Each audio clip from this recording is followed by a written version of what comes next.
Joining us now is venture capitalist Marc Andreessen. He's out with a stunning new essay, Why AI Will Save the World. Counterintuitive, or is it? So, Marc, it's great to see you. Good morning. Marc, you go through a couple of the myths, and I actually just thought, as a fun interview, we have a general audience. Some of these people may not be all familiar with your work. You were just on the Joe Rogan Experience, but the most common ones, I thought you do a fantastic job of breaking these down. The first and foremost is, will AI kill us all? Why won't it? AI will not, in fact, kill us all. It's a very exciting new technology. It's a technology. We build it. We control it. It runs on computers that we own.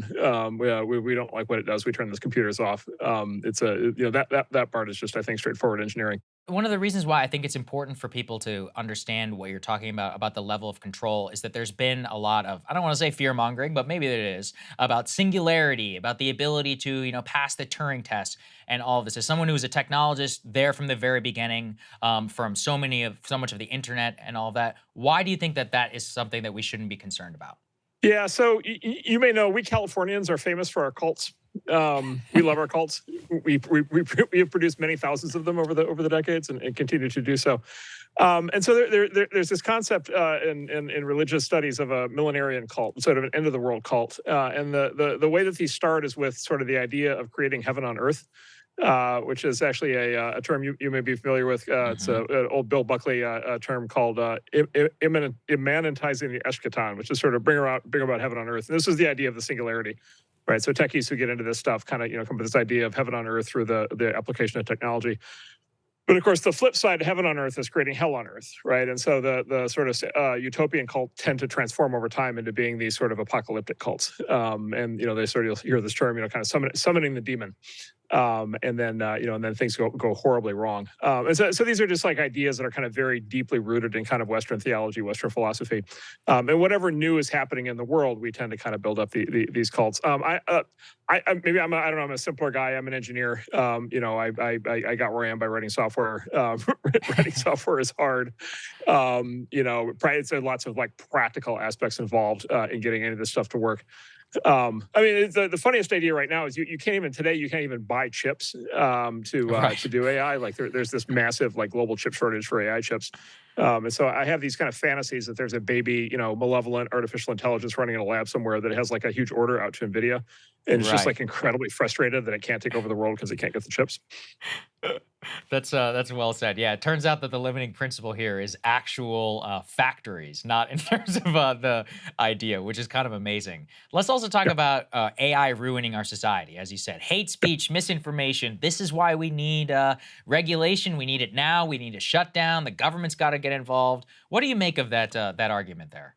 Yeah, so after we get through the apocalyptic cult, then we get to sort of the mode, basically, of any sort of significant new technology, basically where it threatens existing power structures, right? So it sort of threatens the hierarchy of who's in charge and who gets to decide, kind of what people think. And of course, the internet is, as you guys are an example of this. Like the internet has had a shattering effect on the traditional, authority of people who used to be in a position to be able to gatekeep access to information, and used to be able to, determine what people say. There's once upon a time, if it was said on the major 3 TV networks, that's what everybody believed. And then, guys like you come along and kind of, blow that up. And so, look, we're on the tail end now of 15 years of like very dramatic change. But by the way, on both sides of the political aisle, in terms of like who gets to basically decide what truth is. And of course, the people who used to decide what truth is are extremely upset about that. And of course, a lot of like ordinary people who now have a chance to learn alternate points of view and get information they would not have had otherwise are obviously very excited about that. I think this concern is like another turn on that, right? Because people are going in the future, people are going to be talking to AI, learning from AI, getting information from AI, at least as much as they do that with other people. And so what the AI says is going to have a big impact on society. I think that's going to be an overwhelmingly positive impact because I think people are going to have access to a lot more information. it's going to be like the internet on steroids. But if Hmm. you're a traditional gatekeeper, like you don't like this at all, and so that's when you bring out the the sort of scare factors like hate speech and misinformation.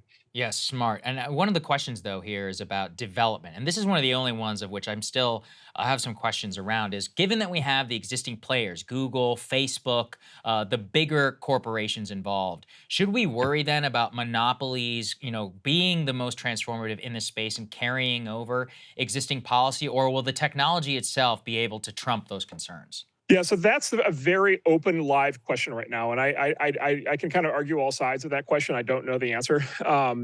This is a very unusual situation. Usually new technologies get a running, kind of start of a decade or so before they become sort of super political, and before Right. people start to lobby for regulatory capture. This technology is unusual in that the major players they're already in Washington and they're already lobbying aggressively for regulatory capture. And I said in the piece, and I've said other places like the big companies here are trying to form a cartel. They're trying to basically get the status that the big banks have in financial services, right? They're trying to basically Mm. get protected, as institutions that are too big to fail, and they're trying to basically get a regulatory wall established so that startups can't compete with them. And look, they have an early head start on that. They've made excellent progress. They've used these scare messages like end of the world and hate speech and all the rest, kind of as levers to try to get this kind of regulatory capture. I and others have been pointing out that this is like a transparent grab for regulatory capture. It's ironic that I feel like I have to encourage Washington to not like and trust big tech, uh, but in fact they should not. In fact, in this case, trust big tech, and they should they should let the technology run. Why should they let the technology run? Competition. Basically the big companies should be subject to competition from startups and from open source. Startups and open source should be subject to competition for big companies, and of course that is the time honored way to to discipline companies, is to make sure that they're subject to actual competition. Yes, I think that's an important point. You touched on AI taking all of our jobs in the essay. There's been some talk here about, well, it turns out that white collar jobs are a little bit more at risk even after decades of self-driving car discourse. But even that, Mark, you kind of try to make the case here that taking all of our jobs and all that is the doom, that people have been crying about with new technology for a long time. You've all know Harari, many others have been like, no, no, no, no, this time is different. So Right. why is it not different? Yeah, so if you look historically, basically this is the cry. This is sort of the paranoid cry on the economic front that's sort of come up basically every new wave of technology for 300 years. And the cry is always the same cry. And it's based on this fallacy in economics called the lump of labor fallacy, which is, by the way, is the heart of Marxism. One of the reasons why Marxism doesn't work is because this fallacy is false. And the fallacy basically is that there's a fixed amount of labor, and either humans are going to do the labor and have jobs, or machines are going to do the labor and then humans won't have jobs. And so the proposal then always is that new technology will lead to immiseration of human beings. Of course, what happens in practice is the opposite of that. New technology drives economic growth. New technology drives job creation. New technology drives wage growth. The sectors of the economy with higher levels of technological development show higher job growth and higher wage growth. And the reason for that is very simple, which is technology is a lever on human effort. If you take a human being and you add technology to what they do, they become more productive, right? They generate more output with the same amount of human effort. That leads to higher wages. That leads to basically growth in the economy. If AI, in fact, is allowed to run through the economy, I have no doubt that the result is going to be massive economic growth, massive job growth, and massive wage growth. I think actually the bigger threat is AI won't be allowed to run. It'll be outlawed in some form, and I'll just give you a couple examples of that. Which is, will the medical boards allow there to be AI doctors? Will the bar associations allow there to be AI lawyers?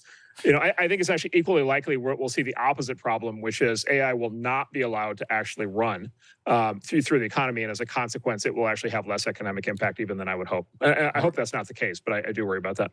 Right. Well, I mean, you got classic job preservation there going on, which actually, though, does lead to the next kind of myth that you talk about here about AI leading to crippling inequality. So the obvious answer is like, you're right, Mark, it'll unleash all this economic growth, but all of the gains will aggregate to the top. You don't need that many employees actually involved in these companies, and they will capture the trillions of dollars in value, and a new underclass will form. That's why we need UBI. So see how quickly I got there? So in terms of this one, what's your view?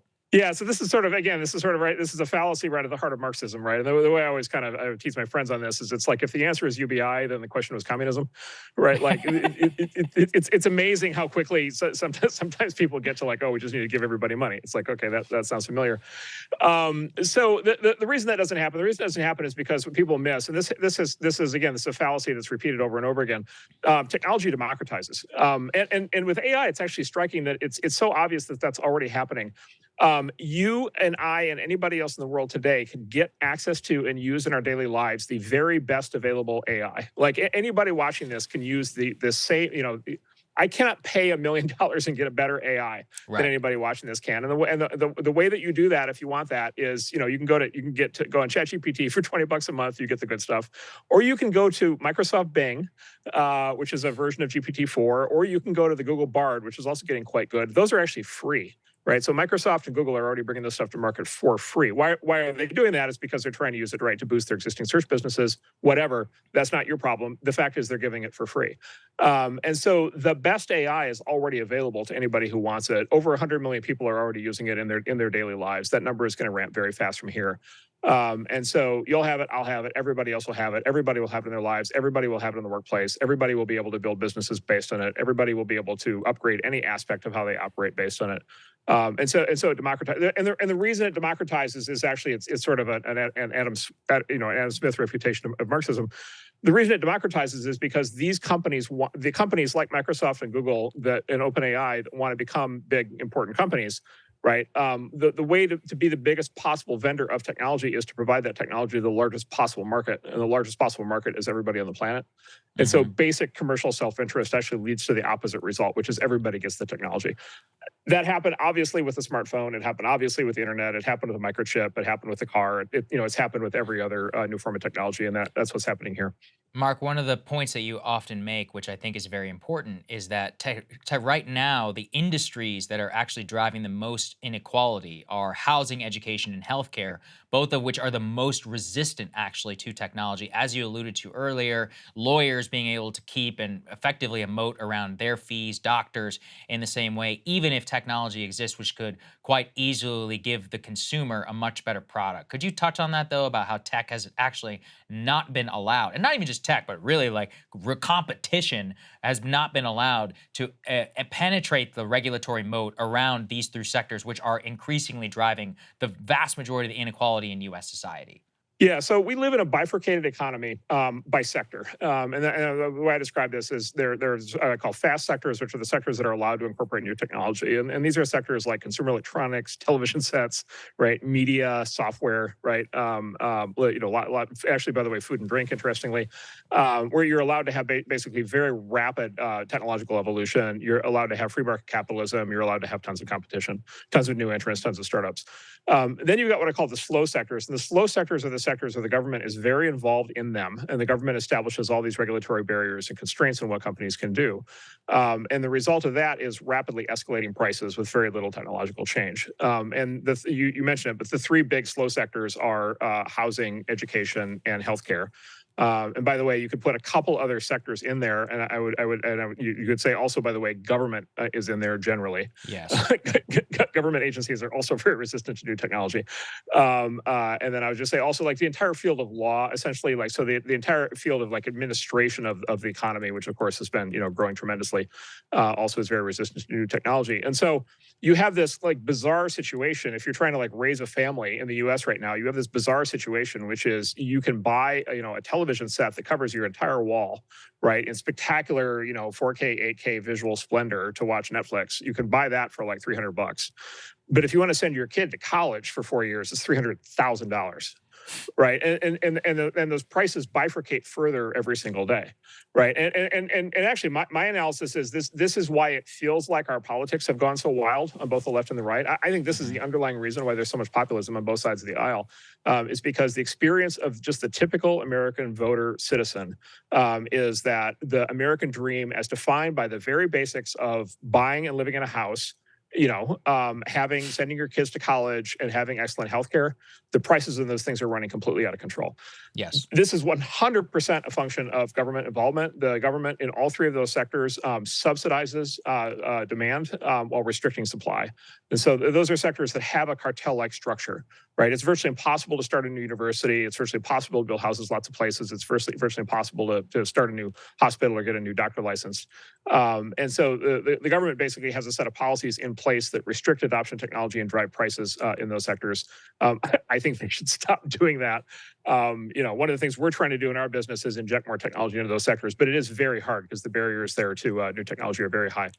Yes, they're outrageous. And finally, actually, one point that you touch on is about national competition vis-a-vis China. There's been some arguments here about the Pentagon and whether we should have completely state-subsidized AI and the way that the Chinese companies do it. You've argued here in the essay that a robust private sector is actually enough in order to, quote unquote, beat them. Given, though, that there are massive investments inside of China on quantum computing and more, why is it still enough for our private sector to be able to come out on top eventually? Yeah, so first of all, this is sort of an incongruity in how Washington's dealing with AI. And this is something I experience a lot, which is I talked to people in Washington on Tuesday, right? And they're very worried about all the arguments that we've already discussed, sort of Yes. internal to the US. I talked to the same people on Thursday, and they're very worried about China. And all of a sudden, they're like, wow, we in the private sector need to team up and advance AI as fast as we can because we have to compete with China and we might be in a future war with China. And that war might be won or lost on the basis of the application of AI. And so there is this weird thing, of course, where, societies kind of turn on themselves when there's no external threat. The Chinese external threat, maybe it's showing up at a good time, kind of, sort of weirdly, not in a way that we would prefer, but maybe it's going to get us a little bit more focused on things that matter. Look, so both the Chinese state and the American state have decided that AI and autonomy are the future of warfare. China's been very public on this. The great thing about China is they just publish their plans. They just tell you what they're doing. It's very straightforward. Kind of how they communicate. And then look, in the U.S., the Pentagon, several years ago now, basically decided that what they called the third offset, which is sort of the third big national strategy for technology advance in military affairs, was going to be AI and autonomy. And so they've actually already been kind of marching down this path. And so it is pretty clear that both the major powers in the world kind of believe the future of warfare is going to be based around AI. In China, they have they have a system, and their system has their public sector and their private sector completely intertwined. Right, the private sector in China is owned by the public sector. It's owned by the Communist Party, and so they have the advantage that they can directly control the entire productive capability of their system against their military needs, which is what they're doing. We don't have that. We have at least in theory a free market system. The advantage of the free market system historically is a much faster rate of innovation. Right, if you get all these companies actually competing with each other, you get all these new entrepreneurs that we back competing with each other, competing with the big companies, you get a much faster rate of innovation. Historically, the U.S. system has led to a much faster rate of innovation than the centralized Soviet system did or the centralized Chinese system has. And so my argument is just very straightforward, which is we should unleash the animal spirits of our private sector and our defense sector in the same way we did during the Cold War. We should have an absolute determination to, just completely swamp the Chinese centralized system in terms of the quality of our AI. And then in any future military conflict, we should be set up to just beat them, decisively right out of the gate with superior technology. Yes. And then my last question, Marc, you're one of the best read people I know. What are some great books that people can read to prepare for this transition on a social level, a technological level, and a political level? Yeah, so there's tons. My number one recommendation on the shifts in technology, there's a great short book written by an MIT professor 50 years ago called Men, Machines, and Modern Times. And it goes through this sort of cycle of adoption, like what happens when a new technology arrives that sort of threatens to, kind of upend the established order. The book is interesting, actually, because it has a specific focus in the book on historical precedents in military technology. And so it has this incredible story of the first naval gun that was able to automatically compensate for the role of ships. Yes. This is like 100 years ago that changed naval warfare forever. And it was the level of institutional resistance from both the U.S. and the U.K. navies to not adopt this technology was completely wild. And so anyway, it's a very good book on societal impact of new technologies. I also can't help but recommend on the fiction side, I'm reading with my kid right now, Hitchhiker's Guide to the Galaxy, and I bring that up. I bring that up because Douglas Adams, the author of that, had maybe the sort of funniest explanation of how new technologies are received by society.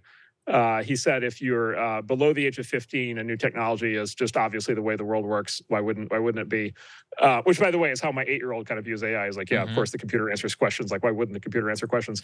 And then he says, Adam says, if you're between the ages of 15 and 35, the new technology is extremely exciting and you might be able to make a career in it. And if you're above the age of 35, the new technology is unholy and scary and it's going to destroy society. Right. And so I think his framework actually also is exactly what's applying to AI right now. All right. Well, we'll have links down those in the description. Mark, we really appreciate your time. I think the audience will get a lot out of this. Awesome. Thank you, man. Thanks, man. Hey guys, if you like that video, go to breakingpoints.com, become a premium subscriber, and help us build the best independent media organization on the planet. That's right. We're subscriber funded. We're building something new. We want to replace these failing mainstream media organizations. So again, to subscribe, it's breakingpoints.com.